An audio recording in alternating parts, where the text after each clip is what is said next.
Preetham and Pedro ಇದು ಅವಿನಾಶ್ ಅರುಣ್ ನಿರ್ದೇಶನದ ಸಂಜಯ್ ದತ್, ಅರ್ಷದ್ ವಾರ್ಸಿ, ವೀರ್ ಹಿರಾನಿ ಅವರು ಮೇನ್ ರೋಲ್ಗಳಲ್ಲಿ ಕಾಣಿಸಿಕೊಂಡ ಸೈಬರ್ ಕ್ರೈಮ್ ಮತ್ತು ಸಸ್ಪೆನ್ಸ್ ವೆಬ್ ಸೀರೀಸ್ ಆಗಿದೆ. ಗೋವಾ ರಾಜ್ಯದ ಸ್ಪೋರ್ಟ್ಸ್ ಮಿನಿಸ್ಟರ್ ಹೆಂಡತಿಯ ಫೋನ್ ಮಿಸ್ ಆಗುತ್ತೆ. ಆಗ ಪೊಲೀಸ್ ಅಧಿಕಾರಿ ಪೆಡ್ರೋ ಫೋನ್ ಕಂಡುಹಿಡಿಯಲು ಅವರ ಮನೆಗೆ ಬರ್ತಾನೆ. ಆ ಟೈಮ್ನಲ್ಲಿ ಮಿನಿಸ್ಟರ್ ಮತ್ತು ಪೆಡ್ರೋ ನಡುವೆ ವಾಗ್ವಾದ ಉಂಟಾಗುತ್ತೆ.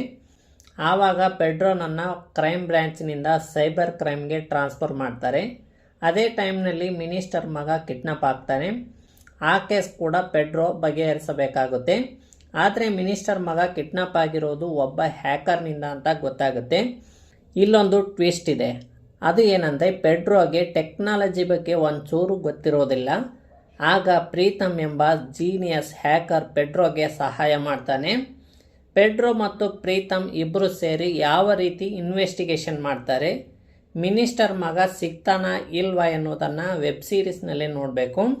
ಅರ್ಷದ್ ವಾರ್ಸಿ ಅವರು ತಮ್ಮ ಸಹಜ ಅಭಿನಯದಿಂದ ಚಿತ್ರವನ್ನು ಗೆಲ್ಲುತ್ತಾರೆ.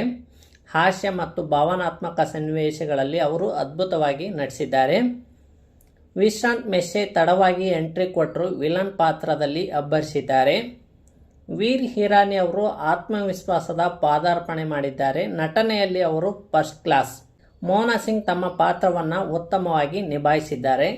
ಆದರೆ ಹೆಚ್ಚು ಸಮಯ ಸ್ಕ್ರೀನ್ ಮೇಲೆ ಕಾಣಿಸಿಕೊಂಡಿಲ್ಲ. ಸಂಜಯ್ ದತ್ ಮತ್ತು ವೀರೇಂದ್ರ ಸೆಹ್ವಾಗ್ ಅತಿಥಿ ಪಾತ್ರದಲ್ಲಿ ತುಂಬ ಚೆನ್ನಾಗಿ ನಗಿಸಿದ್ದಾರೆ. ಶ್ರೇಯಾ ಘೋಷಾಲ್ ಹಾಡಿದ ಹಾಡು ಚೆನ್ನಾಗಿದೆ. ಹಿನ್ನೆಲೆ ಸಂಗೀತ ಮತ್ತು ಛಾಯಾಗ್ರಹಣ ಅದ್ಭುತವಾಗಿದೆ. ಆಕ್ಷನ್ ದೃಶ್ಯಗಳು ವಾಸ್ತವಿಕವಾಗಿವೆ. ಬಮನ್ ಇರಾನಿ ಮತ್ತು ಶ್ರುತಿ ಮರಾಠೆ ಅವರ ದೃಶ್ಯಗಳಲ್ಲಿ ಬಳಸಿದ AI ತಂತ್ರಜ್ಞಾನ ತುಂಬ ಕಳಪೆಯಾಗಿ ಕಾಣುತ್ತೆ.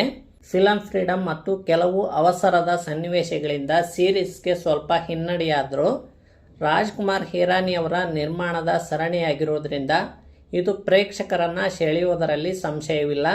ಒಟ್ಟಾರೆಯಾಗಿ ಹೇಳುವುದಾದರೆ ಸೈಬರ್ ಕ್ರೈಮ್ ಕಥಾವಸ್ತು, ವೇಗದ ನಿರೂಪಣೆ ಮತ್ತು ಅರ್ಷದ್ ವಾರ್ಸಿ ಅವರ ನಟನೆಗಾಗಿ ಈ ಸರಣಿಯನ್ನು ಒಂದ್ಸಲ ಖಂಡಿತವಾಗಿ ನೋಡ್ಬೋದು. ನೀವು ಈಗಾಗಲೇ ಈ ಸೀರೀಸ್ ನೋಡಿದರೆ ಹೇಗಿದೆ ಅಂತ ಕಮೆಂಟ್ ಮಾಡಿ.